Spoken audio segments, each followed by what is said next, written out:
Gérard Larcher se dit favorable à ce que l'effort budgétaire demandé aux collectivités dans le budget 2025 soit réduit à 2 milliards d'euros, plutôt que 5 prévus par le gouvernement, dans une interview accordée au JDD mise en ligne samedi.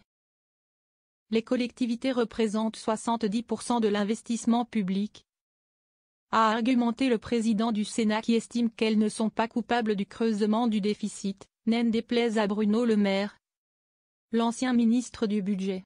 Bien que le Premier ministre Michel Barnier ait fait un certain nombre de pas en direction des départements, le président du Sénat a appelé à se pencher sur le prélèvement sur les recettes pour les 450 grandes collectivités qui sont souvent ponctionnées sur des critères discutables, a-t-il estimé.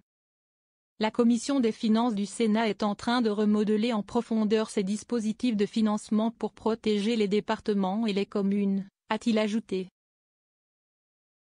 Préserver le pouvoir d'achat des Français. Alors que le gouvernement tente de trouver des recettes pour diminuer le déficit public, Gérard Larcher s'est dit opposé à une quelconque hausse des taxes sur le prix de l'électricité au-delà de leur niveau d'avant Covid. Et ce, afin de préserver le pouvoir d'achat des Français.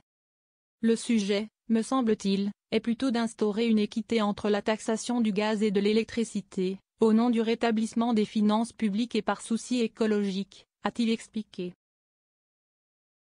Interrogé par nos confrères sur la baisse des exonérations de cotisations patronales rejetées à l'Assemblée nationale, Gérard Larcher a estimé que celles-ci devaient être mieux encadrées bien qu'il faille sans doute maintenir les allègements au niveau du SMIC.